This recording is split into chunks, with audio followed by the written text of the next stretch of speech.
రేవంతన్నా నిగ్గదీసి అడిగే మునగాడు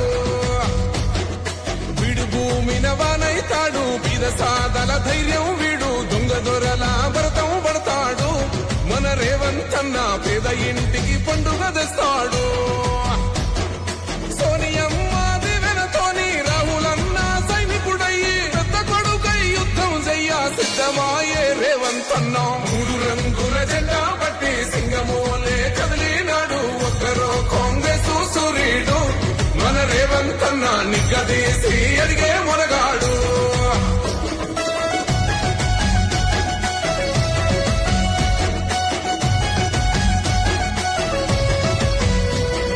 దాడులెన్ని జరిగిన గాని దడువలేదు రేవంతన్నా గంతకంతా ఎత్తుకు ఎదిగాడో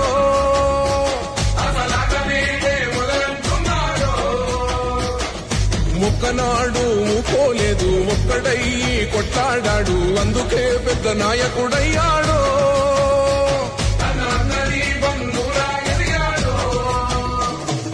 అమరవీరుల త్యాగం చూసి అమ్మ సోనియ చలువతోటి వచ్చిన మన తెలంగాణ రక్షణే చేయమంటున్నాడు మూడు రంగుల జెండా పట్టి సింగమోలే కదిలినాడు ఒక్కరో కాంగ్రెస్ సూర్యుడు మన రేవంతన్నా నిగ్గదీసి అడిగే మునగాడు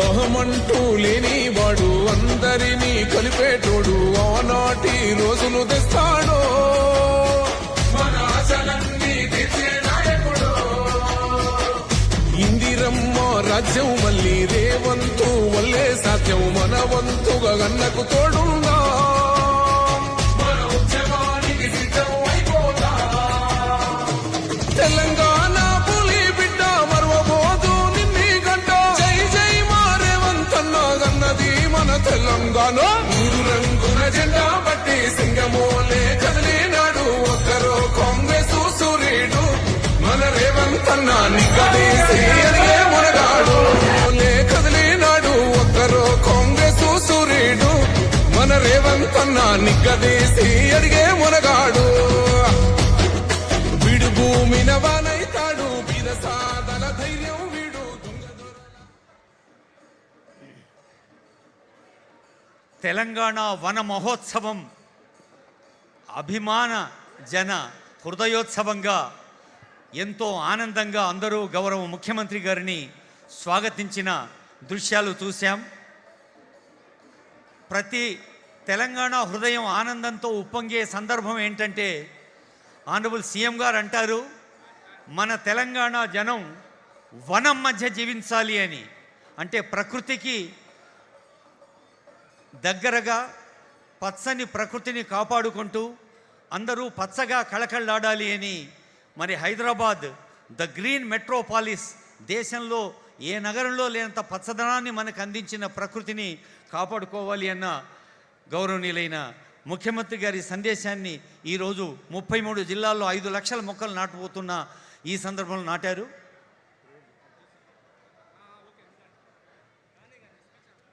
ఇప్పుడు ఆకుపచ్చని చీర కట్టుకున్న తల్లి మన తెలంగాణ తల్లి ఈ ఆకుపచ్చని పండుగ రోజు మనల్ని దీవిస్తుంది.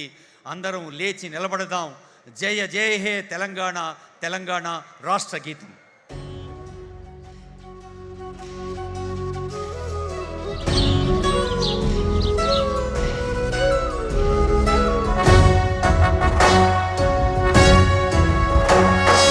జయ జయ హే తెలంగాణ జననీ జయకేతనం ముకోటి గొంతుకలు ఒక్కటైన చేతనం తరతరాల చరితగల తల్లి నీరాజనం పద పదాన నీ పిల్లలు ప్రణమిల్లిన శుభ తరుణం. జయ తెలంగాణ జయ జయ తెలంగాణ జయ తెలంగాణ జయ జయ తెలంగాణ.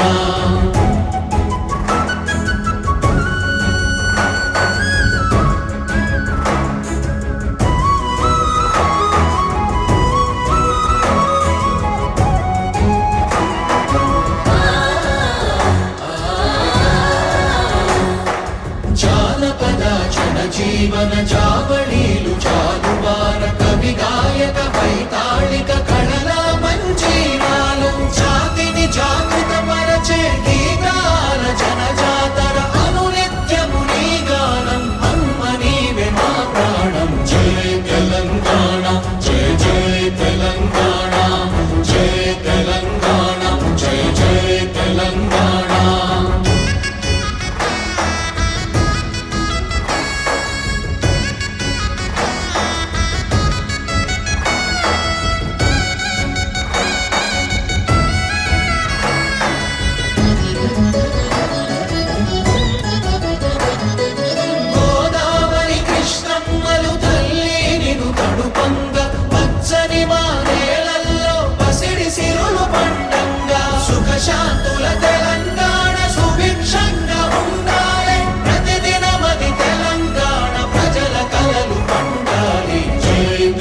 తెలంగాణ వ్యాప్తంగా పచ్చని కళలు పండించే ఈ వేదిక నుంచి ముఖ్యమంత్రి గారికి మరోమారు నమస్సులు, ధన్యవాదాలు, శుభాకాంక్షలు అందజేస్తూ head of forest force senior IFS అధికారిని సువర్ణ గారి స్వాగత వచనం.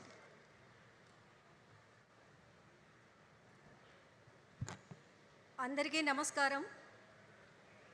గౌరవనీయులు ముఖ్యమంత్రి గారు శ్రీ ఏ Revanth Reddy garu, honourable minister of information technology, electronics and communications Shri Duddilla Sridhar Babu garu, Shrimati Konda Surekha garu, forest environment and endowments minister garu, Shri పట్నం మహేందర్ రెడ్డి గారు, శ్రీ బొగ్గారపు దయానంద్ గారు, శ్రీ మల్రెడ్డి రంగారెడ్డి గారు, శ్రీ శంకర్ గారు, అవర్ ప్రిన్సిపల్ సెక్రటరీ అహ్మద్ నదీం గారు, ఇంకా చాలామంది పెద్దవాళ్ళందరూ ఇక్కడ వేదిక పైన ఆహ్వానితులయ్యారు, అధికారులు, తర్వాత పబ్లిక్ రిప్రజెంటేటివ్స్, వారందరికీ మీకు అందరికీ మీడియాకు హృదయపూర్వక నమస్కారాలు.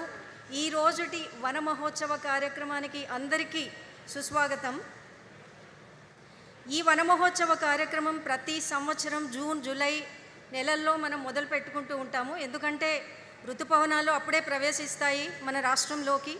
ఈ సంవత్సరం కొంచెం డిలే అయింది, కానీ 2-3 వర్షాలు పడ్డాయి, మనం ప్రారంభించుకున్నాము. ఈ సంవత్సరం దాదాపు 16 కోట్ల మొక్కలని మనము నాటుకోవడానికి అన్ని డిపార్ట్మెంట్స్ ద్వారా, ఇందులో మేజర్ డిపార్ట్మెంట్స్ అటవీ శాఖ, హెచ్ఎండిఏ ఉంటుంది, జీహెచ్ఎంసీ ఉంటుంది, municipal administration and PR and RD, Panchayat Raj and rural development, ఈ శాఖల ద్వారా మ్యాక్సిమం ప్లాంటింగ్ జరుగుతుంది. ఈ లొకేషన్ ఇక్కడ ఎందుకు మనము ఈరోజు కలుసుకున్నాము, ఈ యొక్క ఉత్సవాన్ని మనం జరుపుకుంటున్నాము అంటే అది చాలా సిగ్నిఫికెంట్ ఈవెంట్ ఇది అని చెప్పాలి. ఈ గుర్రంగూడలో ఒక లిటిగేషన్లో దాదాపు 40 సంవత్సరాల నుంచి లిటిగేషన్లో ఉంది. 30 సంవత్సరాల నుంచి ఒక స్థాయి నుంచి ఉంది, బట్ అంతకు ముందు నుంచే డిపార్ట్మెంట్, ఫారెస్ట్ డిపార్ట్మెంట్ ఈ ల్యాండ్ కొరకు ఫైట్ చేస్తూ వచ్చింది లీగలీ. ఫైనలీ మనకి ఇప్పుడు ఇక్కడ మాకు సపోర్ట్ లేకుండా మేము ఏమీ చేయలేము. బికాజ్ సుప్రీంకోర్టులో లిటిగేషన్ చేయాలి అంటే దానికి చాలా రీసోర్సెస్ అవసరం అవుతాయి. అవన్నీ మాకు ఇక్కడ ప్రభుత్వం నుంచి మాకు లభించాయి. ఆ అండతోనే మేము ముందుకు వెళ్ళి డెసిషన్స్ తీసుకుని సుప్రీంకోర్టులో దీనిని మంచిగా వాదించడం జరిగింది. మంచి లాయర్లని అందరినీ మనము పెట్టుకొని దానివల్ల ఈ ల్యాండ్